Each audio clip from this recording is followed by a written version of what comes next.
नमस्कार, आप देख रहे हैं मशाल न्यूज, जन जन की आवाज़। सिरोही के राम जरोका मंदिर की ज़मीन के पट्टा प्रकरण में आज एक और नया मोड़ आया, जब पूर्व विधायक संयम लोढ़ा ने प्रेस वार्ता करते हुए बताया कि उनके द्वारा लिखे गए मुख्यमंत्री के पत्र के बाद जो प्रशासनिक कमेटी बनाई गई, उसकी जो जांच रिपोर्ट आई है, वो जांच रिपोर्ट पूरी तरह से राजनीतिक दबाव में बनाई गई है और उसमें कई कमियां।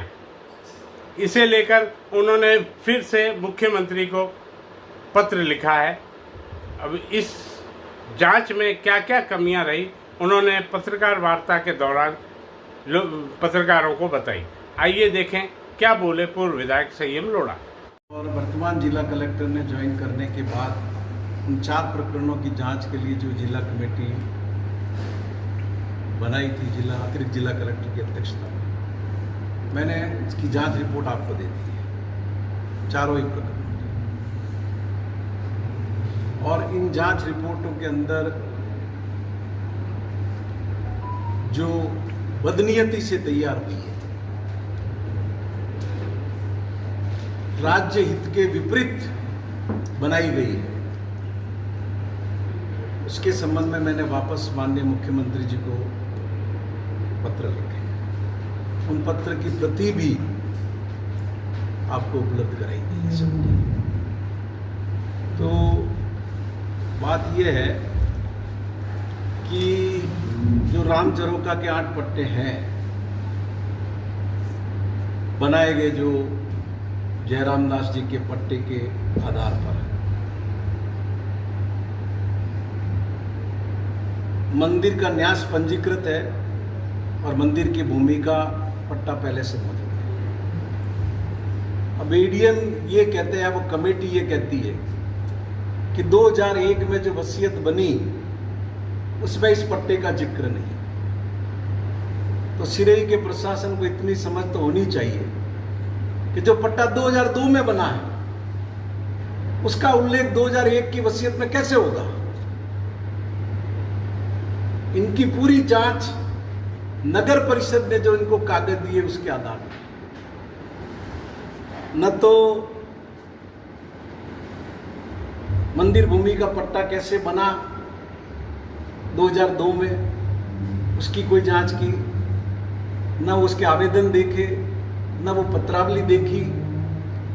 और ये रजिस्टर्ड ट्रस्ट है, इसके बाद भी देवस्थान से किसी भी तरह की कोई सूचना, जानकारी, क्या लीगल स्टेट किस चीज का है क्या नहीं है, कोई जानकारी उन्होंने प्राप्त नहीं की। और पूरी जांच उस दिशा में मोड़ी कि इन 8 पट्टा धारकों को फायदा कैसे हो, और मंदिर का अधिकार मानने से इनकार कर दिया। सबसे ज्यादा पीड़ा और कष्ट का विषय यह है,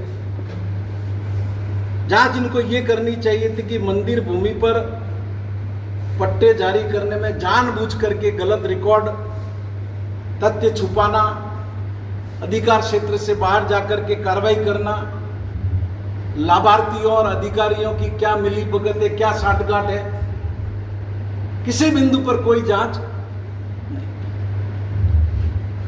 अब इन 8 गलत पट्टों को जारी पीछे करने के पीछे कौन जिम्मेदार है?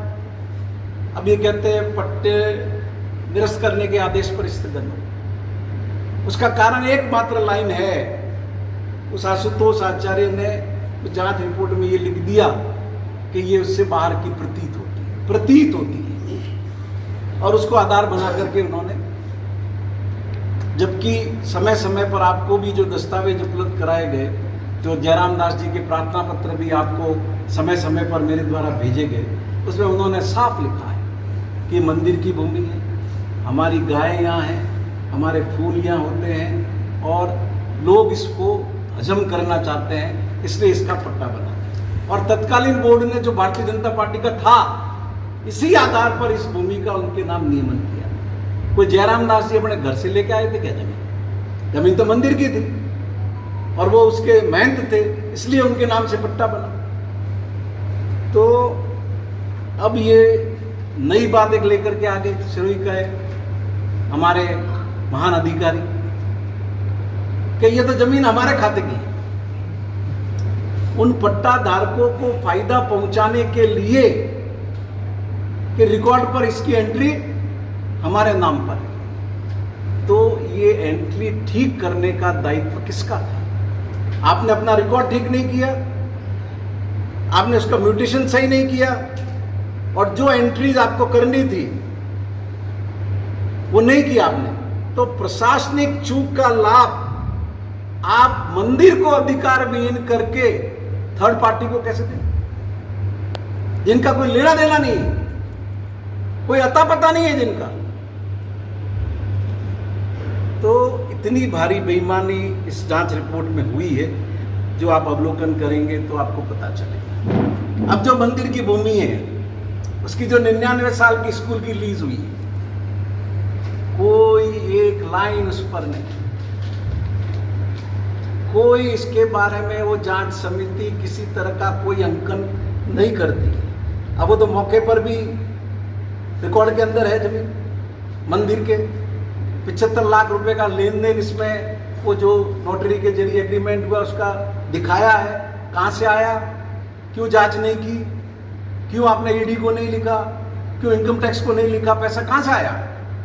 लेकिन पूरी तरह से सारे बिंदु को राजनीतिक दबाव में पूरी तरह से नजरअंदाज कर दिया, और ये धर्म संपदा को जो हड़पने का षड्यंत्र सिरोही में चल रहा है उसमें पार्टी बन गई है। अब ये अनरजिस्टर्ड जो लीज है, इस सब के मामले में यदि आपने सही पाया है तो दस्तावेज सार्वजनिक करो, आप रिकॉर्ड को पब्लिक डोमेन में लाओ। लेकिन आप तो पूरी तरह गोलमाल कर गए। अपने यहाँ मारवाड़ी में कहावत है कि पूरा कुआं में भोंग पड़ी, तो आटे पूरा कुआं में भोंग पड़ी, साफ साफ बच्चे को भी दिख जाएगी। अब जैसा कि मैंने पहले भी आपको निवेदन किया कि देवस्थान विभाग को इन्होंने कहीं इन्वॉल्व नहीं किया, जबकि ये रजिस्टर्ड देवस्थान से रजिस्टर्ड ट्रस्ट।